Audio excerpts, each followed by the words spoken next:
están? Estamos en un nuevo episodio de Abre tu Closet y tenemos un súper invitado, Lau. Es un invitado muy especial porque es alguien conocido y que queremos a su familia y nos viene a contar una historia bien linda. Exactamente. Abre tu Closet siempre preocupado por tu salud mental, por tu salud física, por tu salud emocional, espiritual, como lo quieras llamar. Y entonces hoy traemos un vivo testimonio de la importancia que es cuidar la cabeza, cuidar la mente, cuidar lo que me estoy diciendo y lo que estoy pensando, porque sabemos que lo que la mente calla, el cuerpo lo actúa. Entonces, si tenemos bien cuidada la cabeza, el cuerpo va a funcionar como la máquina perfecta que es. Bienvenido, Guillermo Pous. Hola, muchas gracias, buenos días. Gracias a Guillermo. Pues queríamos, Guillermo tiene una historia de salud que vivió un proceso difícil. Me gustaría si nos quieres compartir qué pasó y después, más allá de qué pasó, es también cómo ha superado todo este proceso. A mí me diagnostican cáncer en la faringe, en la base de la lengua, en septiembre del 2019. Yo no vivo en México, así que la decisión que tomé fue venirme a México a tratar y que mi esposa se quedara cuidando a mis hijas, que eran pequeñas. Esto fue, es decir, en un momento difícil porque nos acabábamos de mudar, además teníamos poco de vivir fuera de México. Inicialmente con las pruebas que me hicieron parecía que era un tumor pequeño y en una etapa inicial. A partir de que me hacen todos los estudios, resulta que era un tumor mucho más avanzado, ya en una etapa de transición 3 a 4 y mucho más grande. El tratamiento al parecer era bastante positivo, la manera en la que yo tendría que reaccionar porque no iba a ser tan agresivo o no me iba a afectar tanto, pero pues no tiene palabra, ¿no? Es decir, el tratamiento médico y más el cáncer no tiene palabra. Empecé con radiaciones a diario, también tomaba quimioterapia. Como me dijeron los médicos, como te vamos a radiar en toda la cabeza y en el cuello, se te va a acabar quemando la garganta, lo cual te va a complicar, te vamos a tener que poner una sonda para alimentarte y vas a traer un catéter. Entonces, cuando me dijeron todo eso, lo que les dije es, bueno, cuando me pongan el catéter, pónganme de una vez la sonda y séllenla para que no me tengan que volver a meter al quirófano, cuando peor me sienta, para ahora ponerme la sonda. Entonces, yo traje sonda un mes sellada, pegada en el cuerpo nada más, así, la tripa, la manguera. Y entonces empecé a avanzar en el tratamiento, me iba a diario a las 7 de la mañana a tomar la radiación. Y a partir del día 10, antes de entrar, me dice una de las doctoras, una de las encargadas de darme las radiaciones, ¿cómo te sientes? Le digo, muy mal. Bueno, pues a partir de ahorita te vas a sentir peor. Entonces mi pregunta fue, ¿y por qué? Me dijo, porque en el tratamiento, es decir, en la radiación, en el cáncer, nunca te sientes mejor. Es decir, no es como si tuvieras un dolor de cabeza, te tomas una aspirina y sabes que te está funcionando porque reduce el dolor.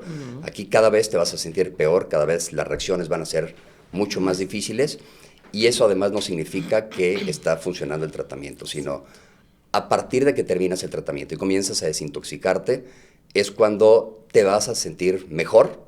Sin embargo, tampoco significa que haya funcionado.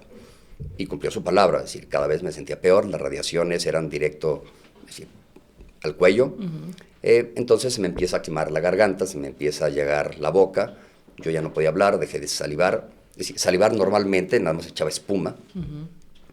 Entonces comencé a comer mucho menos, me empecé a malhidratar y es cuando me tienen que abrir la sonda y empezar a alimentarme.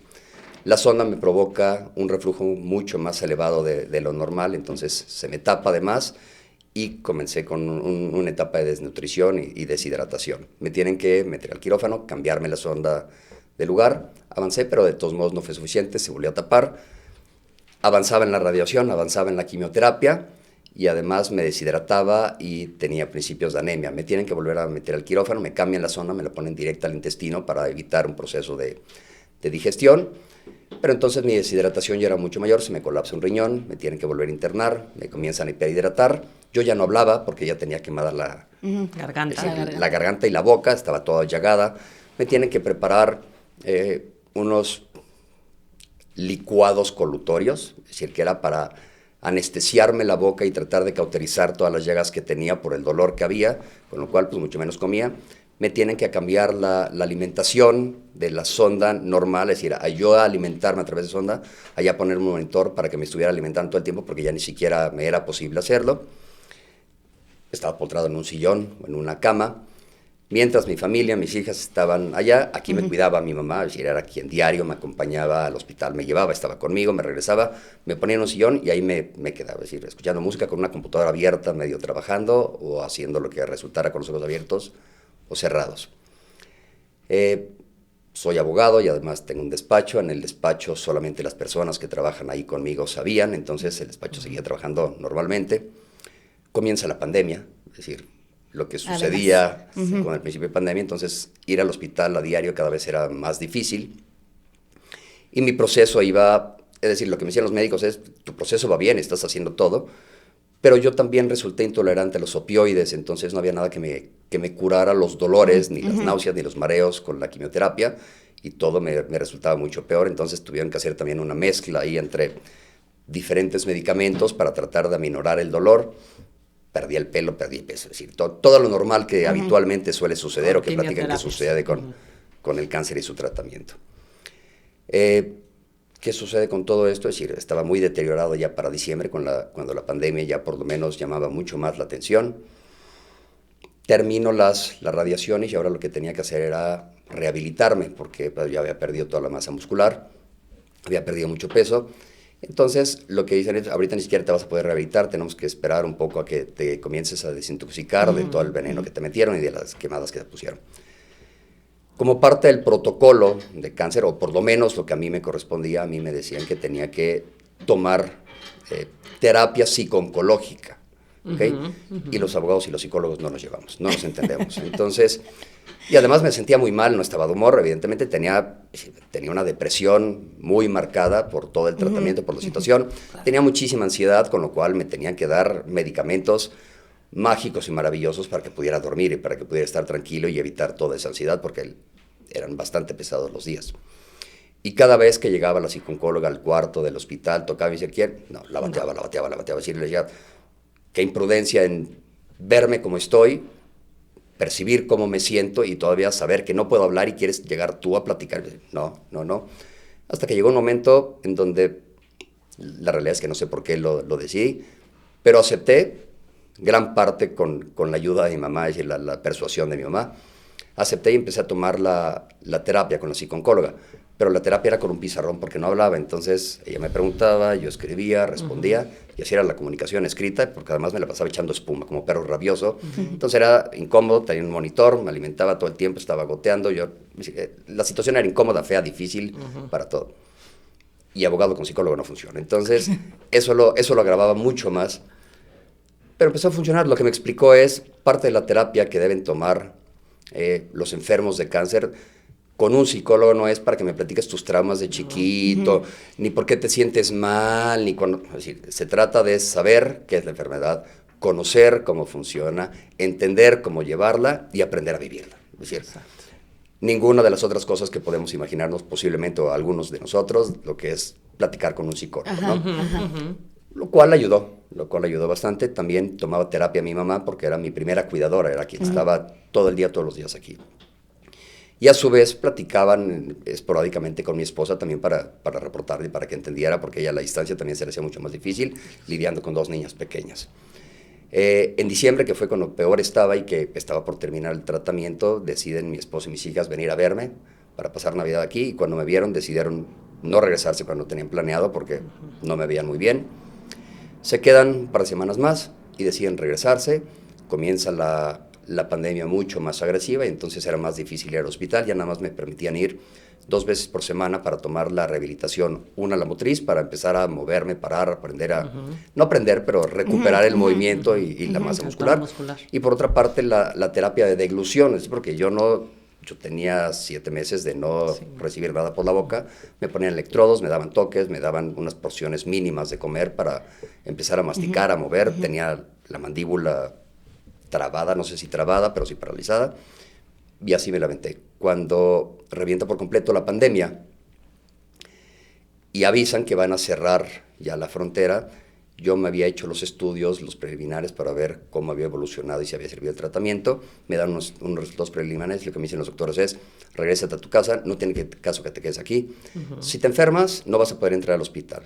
No vamos a saber tampoco cuál es el resultado que vas a tener. Y si te quedas aquí, quién sabe cuándo te puedas regresar a tu casa, tu familia está allá y tú estás aquí. no vas a ganar nada quedándote. Entonces, vinieron mi esposa y mis hijas, compramos los boletos y un día antes de que cerraran la frontera nos regresamos. Me dijeron que me quedara encerrado, aislado, que ya había aprendido la manera en la que tenía que alimentarme. Yo todavía tenía la sonda, entonces lo que me dijeron es, tienes 2, te la sellamos de nuevo y te la llevas, quién sabe a ver hasta cuándo, o te la quitamos. ¿Cómo me la quitas? Te la arrancamos porque no puedes entrar al quirófano. Entonces fue de película de vaqueros, te ponen el trapo en la boca, contamos 3 y te lo jalan, y así fue en el consultorio. Me la arrancaron, me sellaron, me cauterizaron y se acabó. Y así fue como me regresé y pues al principio no hacía absolutamente nada más que estar encerrado en un estudio en mi casa, medianamente apartado de mi esposa y de mis hijas, caminando ahí alrededor, moviéndome, empezando a comer, empezando a tomar agua. Ahora hago una pausa y me voy para atrás. A mí me gusta andar en bicicleta, normalmente lo hago y muy seguido. Cuando nos mudamos a vivir a Houston, un día en internet me apareció una publicidad en donde había un evento, un reto, durante un mes al año de una institución en Minnesota, en donde se reúnen las personas que les gusta andar en bici para tratar de recaudar fondos para niños con cáncer. Esto yo lo comencé a hacer desde el 2017. Entonces, pues habitualmente yo salía a andar bici, que no me costaba trabajo, y me empecé a sumar a este reto y a lo sí recaudaba fondos. En el 19 todavía lo hice antes y lo terminé antes de que me diagnosticaran. En el 20, que yo ya había regresado a mi casa, ya había terminado el tratamiento, le pedí permiso a los médicos para salir a andar en bici. De cualquier manera, pues iba a estar aislado de todo el mundo. Sí, sí. Un pueblo fantasma. Entonces me dijeron, mientras no haya nadie cerca, pues sal y anda en bici. Si te sientes con la confianza para ya poder volver a hacerlo, porque no tenía fuerza. Y lo empecé a hacer y me funcionó bien. Llega septiembre, que es el mes en donde es este evento, y lo que se me ocurre hacer es, por el tipo de clientes que tengo y por la actividad a la que me dedico, que son artistas o celebridades, pedirles un video solamente invitando a la gente a donar fondos. Y reuní 60 videos en esa ocasión. Los iba publicando día a día cada vez que yo salía a andar en bici. Y resulta que fui la persona que más recaudó con una campaña de publicidad a costo cero, de puras celebridades para una institución para niños, más cuando el gobierno federal había recortado el 100% de los fondos de atención y de ayuda para los niños con cáncer, ¿no? Es decir, los 13 pequeños que tomaban radioterapia conmigo de lunes a viernes, auspiciados en parte por el gobierno y por las instituciones, les cortaron los fondos y murieron. Es decir, los 13 murieron. Los 13 pequeños que estaban sentados junto a mí a diario no pudieron continuar con su tratamiento porque murieron, ¿no? Entonces, la motivación era mucho más dura, pero mucho más fuerte. Eso sucede en el 2020, entonces funcionó maravilloso y fue una gran campaña. Yo regreso en noviembre del 2020 para hacerme los estudios, resultó, me mandaron una remisión, el tratamiento fue exitoso. Y entonces lo que hice fue contactar a esta institución para decirles, a ver, yo viví esto, me pasé esto. En mi país ahorita la situación es muy difícil, pero yo vivo en Estados Unidos, me gusta andar en bici, quiero sumarme a ustedes. Es decir, aceptaron porque no les quitaba nada, les llamó la atención. Claro. Es decir, les llamó la atención que hubiera una campaña en los 40 años que ellos llevaban funcionando, en donde hubiera resultado esto de un mexicano con celebridades mexicanas en Estados Unidos. Dijeron, va. Lo repetí en el 2021, que habrán sido 90 celebridades que se suman. Volví a quedar en primer lugar de recaudación, 22, 23 y 24. Es decir, han sido cerca de 300 celebridades que se suman cada año para hacer esta campaña. Son cerca de $80 millones los que se han reunido solamente por donaciones para niños con cáncer. Gracias a eso, sigo dedicándome a lo que dedico, me sigue apoyando la gente. No es mía la institución, yo no soy quien recibe los fondos.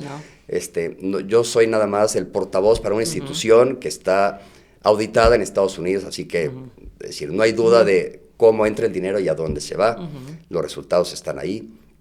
Y si no, no se seguiría sumando además tanta gente por estos años, ¿no? Y con tanta difusión y una difusión tan abierta. ¿Cómo me di cuenta del tumor que yo tenía? Es decir, al salir a andar en bicicleta, pues ya me ponía los audífonos, empecé a tener un dolor en el oído. Entonces, en una de las visitas que tuve en México, fui a ver al otorrino, me dijo, no tienes nada en el oído, ve a ver al dentista. Fui a ver al dentista, me dijo, no tienes nada en la mandíbula, pero te voy a dar un relajante, tómalo por 10 días. Lo tomé, maravilloso. Habrá pasado un mes y me volvió a doler, le volvió a hablar, me dijo, otros 10 días, y si no, me avisas. Funcionó bien, habrán pasado 2 semanas, me volvió a doler, me dijo, ve a un neurólogo. Fui al neurólogo, me hice los estudios, me dijo, cuando tengan los resultados me los mandan y te hablo para que nos veamos. Yo estaba en Houston. Hasta ahí todavía sabía mi esposa. Cuando voy a ver a la neuróloga, que eso ya no lo sabía mi esposa, y me dice, ok, tienes un tumor, entonces tienes que ver a un oncólogo. Ahí fue cuando ya tomé el teléfono y le dije, no voy a poder regresar hoy, fíjate que sí tengo un tumor. Los regaños y los gritos, que vengan cuando regrese, ahorita nada más déjame ver cómo la atiendo. Me recomendaron a un oncólogo, lo fui a ver a la mañana siguiente, me dijo que me tenía que hacer una biopsia, que por lo que sabía, se percibía por los estudios que me mandó la neuróloga, iba a necesitar radiación y quimioterapia. Entonces le dije que en ese momento me metiera a hacer la biopsia, es decir, ese mismo jueves. Eso fue a las 9 de la mañana y a mí me metieron a la 1. En lo que hacía todos los trámites, me presentó y fui a ver a la radióloga y al médico oncólogo para que me explicaran cuál tentativamente iba a ser el tratamiento. De ahí me mandaron con el gastroenterólogo para lo de la sonda. Tuve la biopsia ese jueves, estuve el viernes en el hospital, salí, me regresé a mi casa, pasaron 8 días, me dieron la noticia del cáncer y todo lo que les contesta. A mí me gustaría, a ver, sin dudas, siempre, sí. Y dentro de toda la ironía, es decir, cáncer en la faringe, en la base de la lengua, cuando no fumo, no tomo, no bebo café, no como irritantes, hago ejercicio y medianamente me alimento bien, ¿no? 1. Y 2, después de que mejoró todo mi estilo de vida en conjunto, haciéndome los exámenes de rutina semestralmente, en noviembre del 22 me encuentran otro tumor, pero ahora en el pulmón.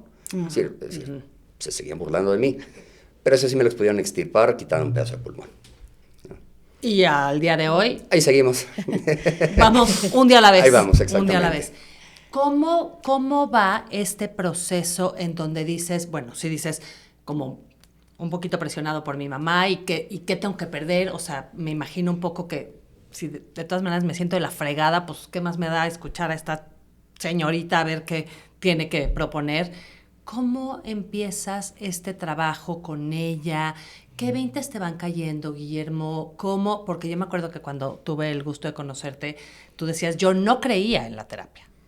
Yo no creía que esto funcionaba. Para mí, ir a un psicólogo es pagarle para que te diga lo que ya sabes y no quieres escuchar. No escuchen eso. ¿Cómo te funcionó? ¿Qué parte te hizo sentido? Porque yo sí creo, o bueno, más bien te volteo la pregunta. ¿Tú crees que la parte terapéutica que tuviste contribuyó en algún sentido a tu mejora? Bueno, no lo creo porque no es cuestión de fe. Sí, ok. Sino decir, resultados. ¿Me funcionó? Sí, porque es decir, te pueden hablar tan duro como ellos quieran para hacerte ver las cosas y el psicólogo o la psicóloga, al no tener ningún otro interés más que ayudar, pues no tendría nada que ganar, con lo cual lo que me dijera seguramente o tendría que ser absolutamente objetivo. Y te hace ver muchas cosas. Y en un momento en donde se puede estar tan vulnerable, pues se puede ser mucho más receptivo. Claro. Es decir, yo sé que tengo mis cosas y que tenía otras muchas cosas, ¿no? Es decir, ser poco tolerante, tan aprensivo, querer ser tan perfeccionista, cuadrado, metódico, es decir, eso no lo pierdo y no, es decir, ni lo he perdido. Es tu esencia.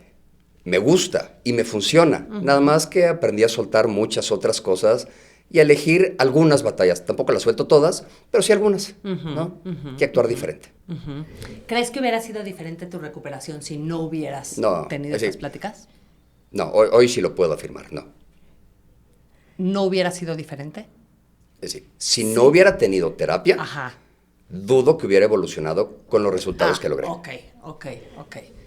Pues a mí o sea, como que al final todos somos de una manera, ¿no? Y entonces Guillermo dice, soy cuadrado, soy perfeccionista, que es la descripción de, bueno, pues de mis hijos y de muchos que yo conozco.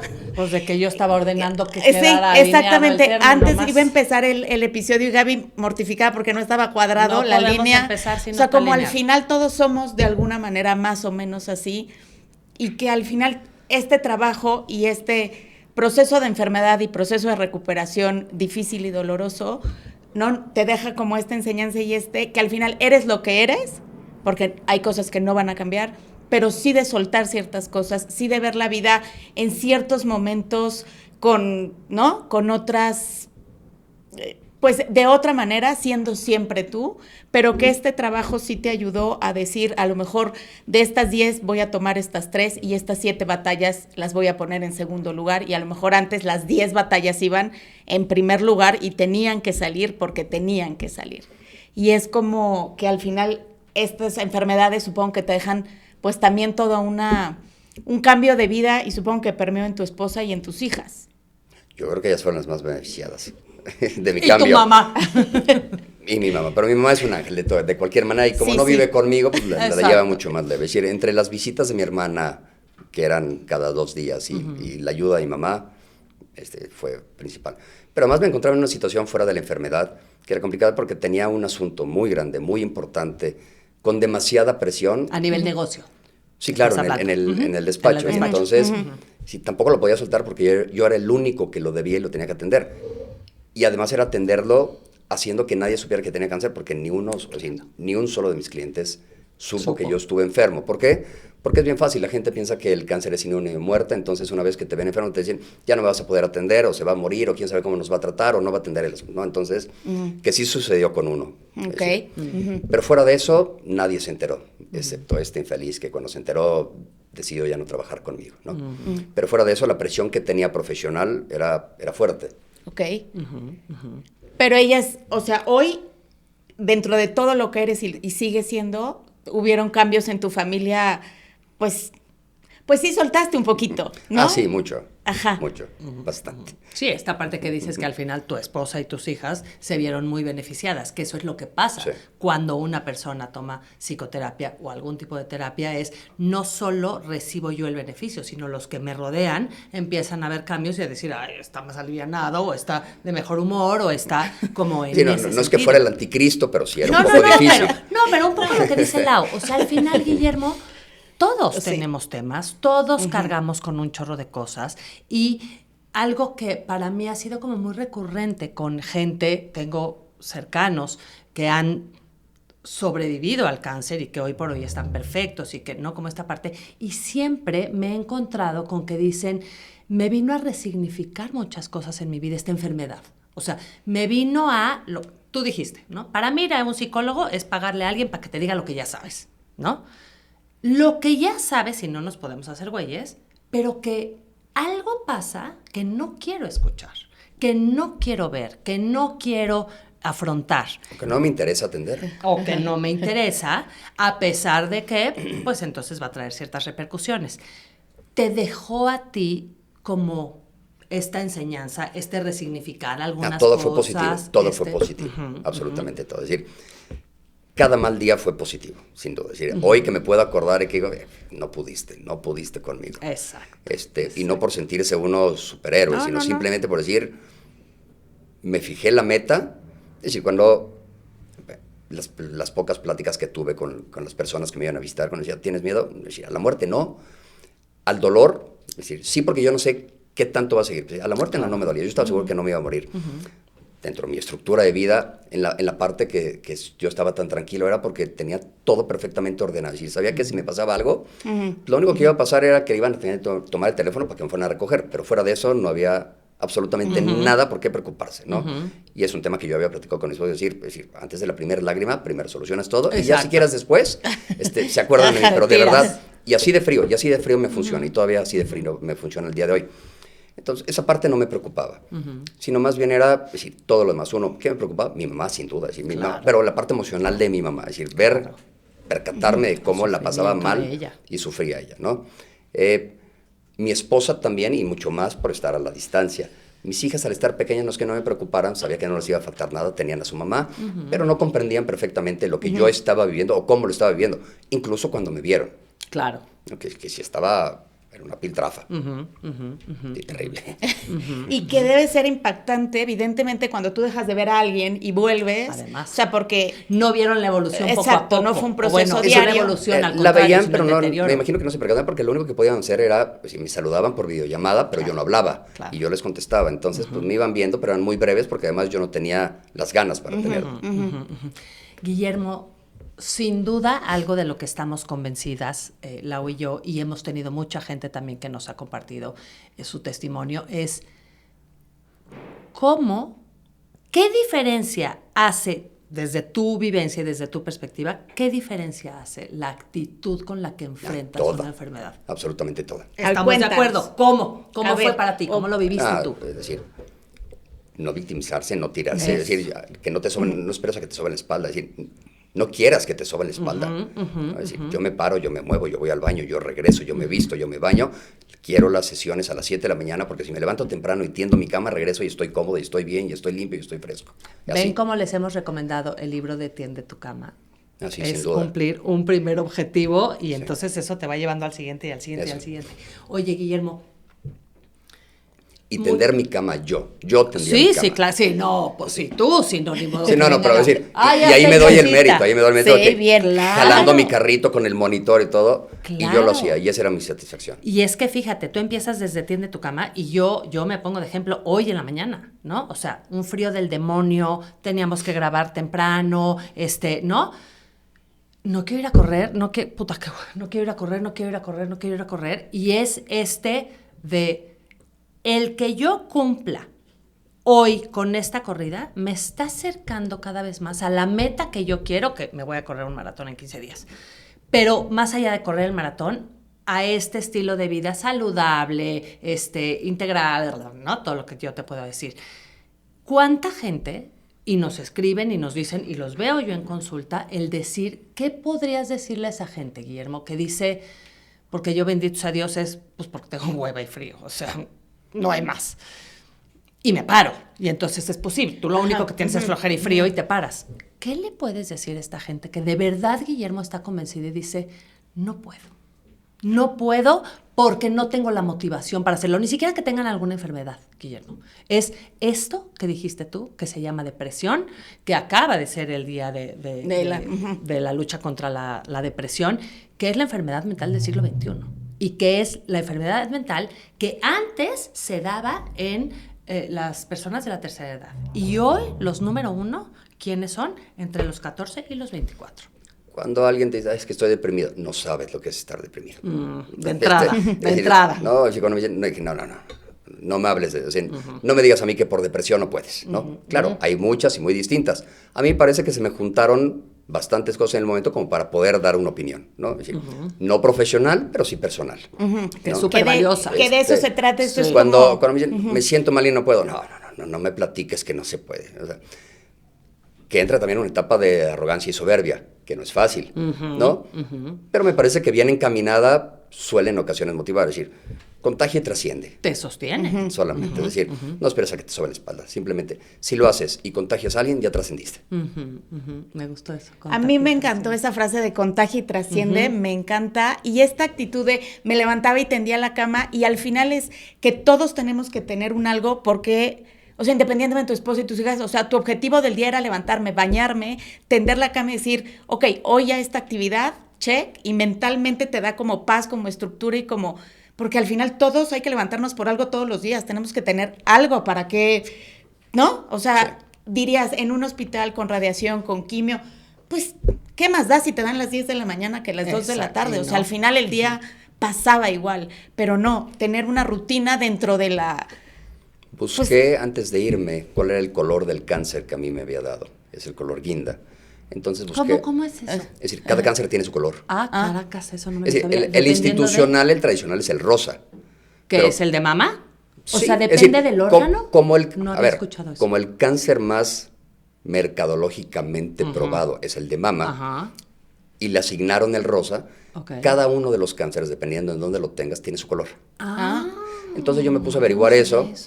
A mí me tocaba el guinda y entonces busqué una institución que recaudara fondos. Antes de irme, apenas me iba a venir para acá para el tratamiento. Entonces las pulseras estas de caucho que venden, compré muchas. Entonces me preguntó mi mamá, ¿para qué lo haces? Para regalarlas y que apoyen, para que conozcan. Entonces cada vez que me mandaba el doctor a mí caminar en el hospital con mi monitor y con todo lo que tenía conectado, en todo el piso de oncología me iba repartiendo pulseras, todas. Y me acabé las 500 pulseras que tenía, porque fueron tantos meses que estaba ahí, diario salía y repartía. Y eso fue bueno, porque entonces también se entera la gente que existen tratamientos distintos para estos cánceres y que hay una manera específica de tratarlo más allá de solamente considerarlo como cáncer. Y lo primero que yo asocio a Guillermo es, le empiezas a dar un sentido a esto. O sea, voy a repartir, me meto a investigar qué color, que yo eso, me confieso, no tenía ni idea. Me voy a investigar, y entonces me hago de estas pulseras y le empiezo a dar un sentido a esta enfermedad. Tú dices, yo estaba seguro que no me iba a morir, ¿no? O sea, tenía la certeza y yo creo que ese es número 1 para actitud, pero además le doy un sentido. Y ahí es en donde creo que cabe esta parte de resignifico esta enfermedad y entonces, ¿qué voy a hacer con esta información que se puede apoyar, que esto existe, y soy un vivo ejemplo y este cambio de actitud me quedo postrado en una cama porque a mí es que no, yo mira, tengo tan buen estilo de vida, soy tan saludable, hago bici, soy una buena persona, trabajo, ¿por qué a mí?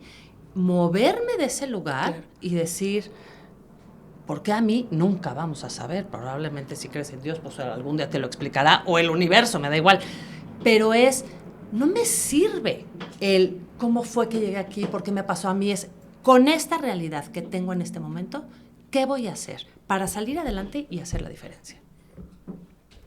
Es decir, yo te lo respondo. Evidentemente soy un fiel creyente de la fe y de la medicina, ¿no? Es decir, y en la parte de dogma, es decir, me podría llamar un católico asintomático, es decir, soy católico, pero no soy buen practicante, ¿no? Pero bueno, me acojo a algo y mucho más apegado por mi mamá, que ella sí es decir, las mejores visitas cuando salía del hospital a lo mejor eran en la capilla y para acompañar a mi mamá, no porque yo estuviera, pues ahí me quedaba, ¿no? Ciencia y medicina, es decir, y sí ser disciplina, o sea, riguroso. Otra cosa que me dijeron los médicos cuando me dijo, todo el mundo te va a ofrecer, es decir, todo el mundo va a tener buenas intenciones y te va a decir que hagas, que pruebes, que tomes o que comes. Me dijo, te recomendamos que no lo hagas porque cosas tan sencillas como te van a decir, esto es natural, tómalo, el jugo de toronja inhibe la quimioterapia, ¿no? Entonces, algo que es natural y que puede ser tan bueno para algunas cosas, en este momento no lo es, así que evítalo, ¿no? Entonces, todas esas formas, si uno, o por lo menos en lo que a mí me corresponde, se apega a la disciplina de lo que le recomiendan en un tratamiento, también es fundamental. Exacto. Yo creo que ser, disciplinado en la vida, en lo que uno cree, pero que es desde te levantas, tiendes la cama, o sea, al final todo eso es disciplina. Y me parece que darle un sentido a salir a caminar por el pasillo del hospital es como, al final, esto es lo que hay, ¿no? Hoy mi día va a ser caminar de aquí para allá y lo de las pulseras. Es como si todos le damos un sentido a lo que hacemos. Estés donde estés y tu situación donde esté, te va a llevar pues muy lejos en actitud y seguramente con recompensas y con beneficios y pues que estés hoy aquí y bien y bien y de buenas y ¿no? Eso es como un ejemplo de, claro, el dolor pasó y el sufrimiento y eso no se quita, pero nada más lo recuerdas y te impulsa para seguir. Seguro. Señor Guillermo Pous, hoy por hoy, ¿usted cree en la terapia? Sí. ¡Vámonos! Logré que un abogado diga que la psicoterapia sí sirve. Es un buen café semanal. Hijo de su madre. Ahí le cortan y le editan, por favor. Guillermo, eso. qué placer, de verdad qué placer tener esta visión de cómo si al final, acá somos ultra proterapia y tal, pero cómo al final, Guillermo, o sea, porque sí me gustó mucho esto que dijiste es pagarle a alguien que te diga lo que tú ya sabes y yo le sumo, pero no quieres hacer caso, no quieres escuchar. Y entonces desde ahí, ponemos nuestra semillita. ¿No? Es un buen café semanal. Ok. Muchísimas gracias. Gracias a ustedes. Muchas gracias por venir y compartirnos y oír que dentro de cualquier historia siempre hay muchas cosas rescatables y que la actitud creo que es lo más importante que todos debemos de tener todos los días. Gracias. Muchas gracias. Nos vemos en la próxima. Muchísimas gracias por estar con nosotros en Abre tu Closet.